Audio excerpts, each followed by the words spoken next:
It's orange and blue today. Once again, Cecil, Lammey, and Andrew Mason with an important discussion about the tight end position. And Mace, we know that tight end is a weapon in this league, and it seems like the Broncos are weaponless. There's potential there, but man, it'd be nice if they had a legit threat at tight end.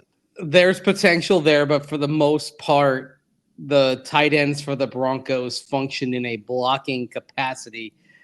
And let's just go ahead and get the bad numbers up there. You want to show that graphic right now? Holy cow. Yes. Let's just start right there.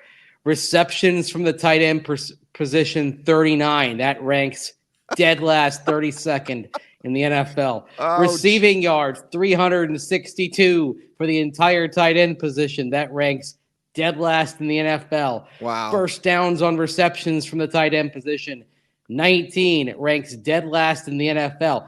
At least the Broncos didn't rank dead last in touchdowns from the tight end position. With 4 of them, they were somewhere towards the middle. But by and large, man alive, Cease. Those are not good numbers. Woof. Okay. And yes, we do know, okay, those numbers would be different if Greg Dulcich had stayed healthy. But the bottom line is he did not for a second consecutive year. And he has missed 22 of 34 possible games since he came to the NFL, first with hamstring injuries, then late this season with a foot injury, right? Right. That leads to a longer-term discussion of what you do at the position, because you can hope for Greg Dulcich to be a part of it, but he can't be plan A. Yeah, he can't be someone that you rely on, and it's why if you see a Brock Bowers somehow fall to 12, I don't see it, Mace, but if that happened, then that'd almost be an automatic pick based on the fact your top three quarterbacks are going to be gone at that time. I think Brock Bowers from Georgia is the third best player in this draft, behind Marvin Harrison Jr. and behind Caleb Williams. I mean, I'm going to say fourth because I would put Drake May ahead of him as well. You love you some Drake May. You're the first person to talk about him years ago. Especially fit for Sean Payton. I would argue in a fit for a Sean Payton offense, Drake may actually be QB1. But that's for another show. Right. Okay. Boy, it actually got me thinking something here. I mean, if this would be straight out of the movie Draft Day, right? You start trading your future years for picks. I mean, what if you're keeping your number 12 overall pick and you select Brock Bowers and then you trade a bunch of future years picks and get back into the middle of the first round and then you take your quarterback? I mean, that would have some chutzpah right there, right? Yes. I mean, oh boy, we want the wild draft scenario. That would be it right there. That you take Brock Bowers at 12 and everyone's like, oh my God, you didn't take the quarterback. And then a few picks later, the Broncos are on the clock. What? How? It would be like it would be like the movie Draft Day, right? Yes. I mean, the memes of Sean Payton putting his head on Kevin Costner's body. The King of Queens guy, what's his name? Kevin James. Yeah, Kevin James, because got the Kevin James, Sean Payton memes already out there. Kevin Costner would be a little more fit. What I need is I need one of those. I need a plaid button down. Sure, I've actually got one in my suitcase just down the hall, and I could put it on. And, the picture of him like that. Yes. Kevin James playing Sean Payton. That was some interesting casting, but yes, interesting choices being made in Hollywood. Interesting choices for the Denver Broncos. And back to our common theme that we've talked about this week. Maybe I'm stuck on it, Mace, but what are you? What can you be? When I look at Adam Troutman, we'll get back to the Greg Dulcich thing, but when I look at Troutman, I loved him at Dayton. I think he had 14 touchdowns his final year at Dayton, not combined. His final year, he had double-digit touchdowns. Sean Payton gives up a ton of picks to move up with the Saints and get Adam Troutman. He's just never turned into that receiving threat that he was in Division 3 on scholarship, no scholarship Division 3, right? If I'm correct there with Dayton. Correct. But it's like, okay, we kind of, and I like Adam Troutman. I like that he came here, but I just don't see any sort of like, okay, he's gonna get it now. He's been in the league too long. We kind of know who he is. Let's look at the last 3 years for Adam Troutman. His reception tallies 27, 18, and 22. His yardage tallies 263, 207, 204. His touchdown tallies 2, 1, and 3. Okay. And he's getting the reps, right? I mean, this past season, especially once Greg Dulcich went down, he's playing a lot. He played 76% of the snaps in New Orleans in 21, Sean Payton's last year there, 57% in 2022, 70% of the snaps for the Broncos in 2023. So he's playing quite a bit. There's a role for him. It's just not as a pass catcher. And look, he could well be back. And it would not surprise me if the Broncos do bring him back. Right. But I think the time of waiting for Adam Troutman to have these prodigious pass catching totals like he did for the Dayton Flyers back in the day, I think you say that's sailed away. Your expectations for Adam Troutman now become different than they were when he came out in 2020. And that's fine. But then you have to structure your room accordingly, where if you bring back Adam Troutman, you are looking for somebody who can be a genuine move the chains threat on offense. And again, while you still have hopes for Greg Dulcich, you can't necessarily rely on that. Let's actually hear from offensive coordinator Joe Lombardi talking about the future outlook for Greg Dulcich into 2024. Yeah, I think the trainers say that some of the stuff he's been dealing with, is new. So you're kind of hoping it was just bad luck. But he's got a great skill set, and some that and we expect he can stay healthy, he'll be a big part of what we do. I mean, he can run, he can catch, and be a valuable piece for us, when he's playing. He can definitely be a valuable piece. The thing, Mace, that really upsets me the most is that we talked to Greg Dulcich at the end of the year, and it's like it was a cleat issue that caused a foot problem. His hamstring was fine, and then he comes back to practice, and it's some like shoe doesn't fit right or something that caused the foot, a very rare thing. It was just frustrating. On day one, that's the thing. He did not even make it through one day of practice. Just like back in week 6, he did not even make it through one game. And oh, by the way, the practices that week that he came back for Kansas City, remember, those practices weren't full practices. They did ramp him up the week before, but he didn't really have a lot of work coming into that game, and immediately has the hamstring issue. So again, you regard Greg Dulcich. If he's there, he's a nice bonus, and it's a matchup problem. But you've got to have somebody in there who is a pass-catching threat. And this is where what the Broncos have cap-wise, what they have to deal with. And George Paton already saying they're not going to be active in that first wave of free agency. That's going to maybe limit the types of tight ends they look for. It doesn't mean they can't find somebody. Right. But I'd say, for example, if you look at the top of the market unrestricted free agents for tight ends, Dalton Schultz, I don't think they're going to be in the conversation for Dalton Schultz, right? Too expensive. Maybe you look at Mike Gesicki, who played for the Patriots this past year. He won't be too expensive, and he's strictly an in-space move tight end.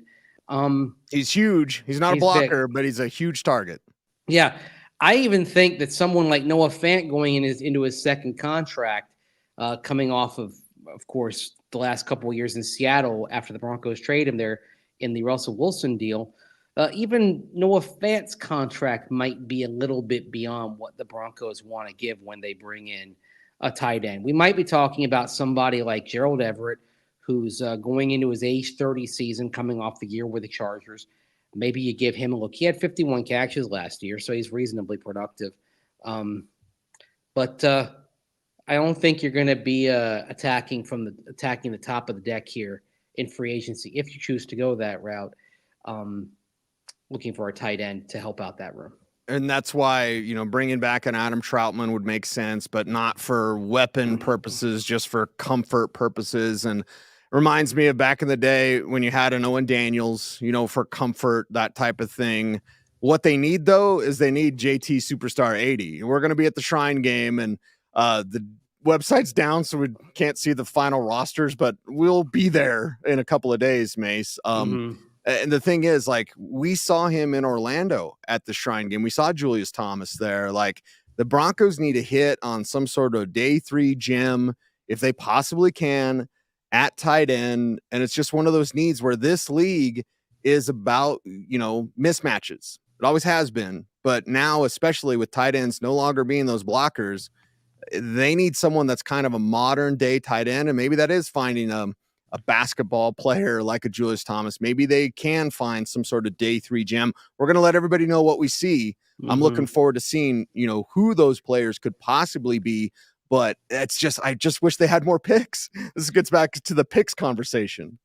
Well, there's one play and one player who could have kept the Broncos from being at the bottom of every tight end stat this past year. The one play was by Lucas Krull, who got open on a post route against the Raiders in Week 18.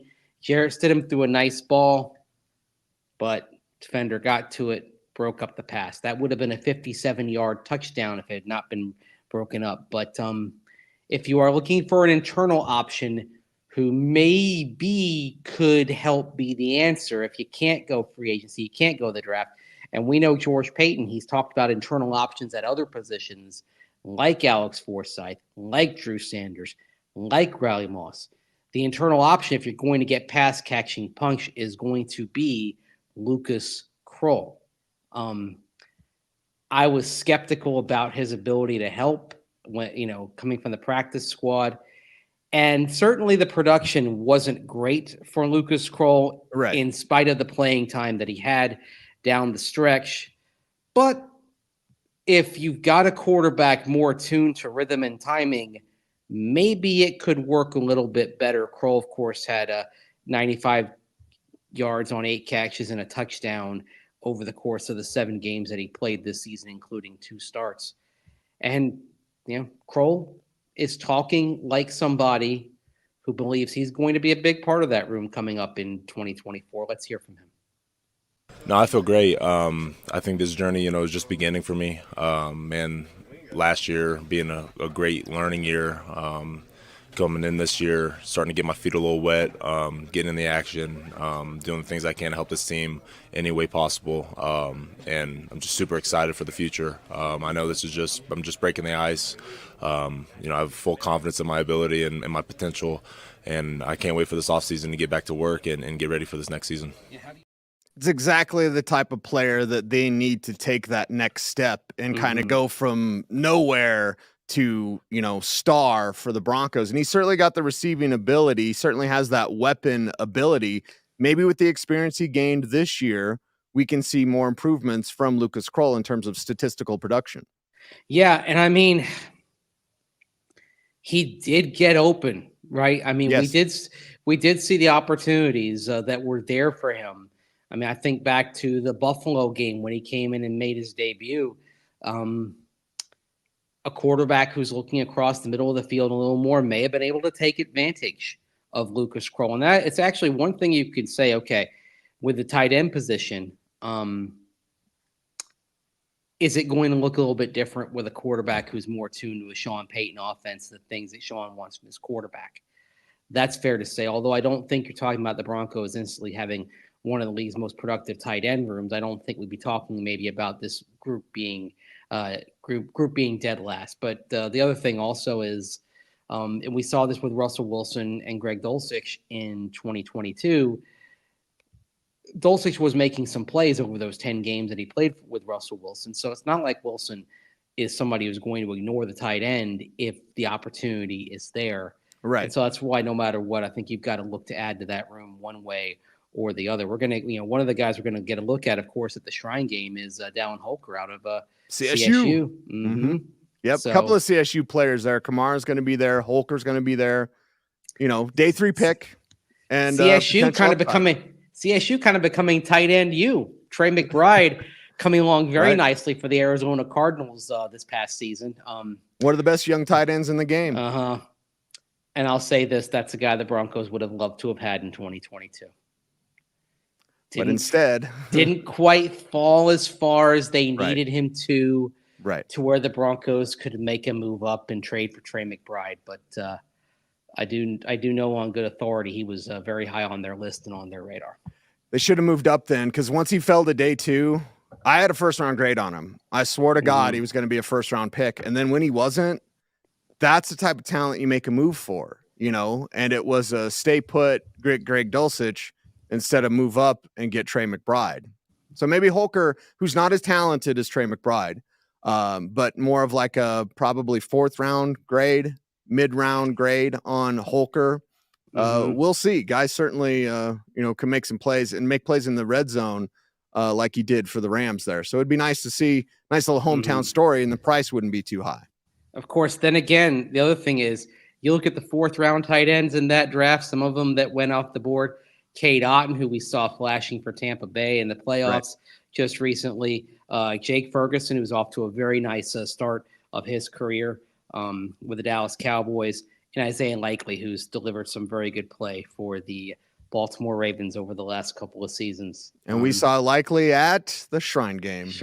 We loved him. Yes. And the name that launched 1,000 memes because of the jersey, it says Likely 80. Like, you send if you're thinking of a Valentine to send your sweetheart, and you want to have a football theme, you send something like, how many times do I think of you over the course of a day? And you say it's likely 80. I like it. I like it a lot. That's correct. And I'd like it if the Broncos get a tight end. They're out there. We're going to search to find them. We'll talk about them with you right here on this show. It is Orange and Blue today. He is Andrew Mason. You follow him on all the socials at Mace Denver. I'm at Cecil Lammey. OBT is a BFD. And help us grow the YouTube channel. Mace, you want to take it away? Like, comment, share, subscribe, hit that notification bell so that you never miss a vid.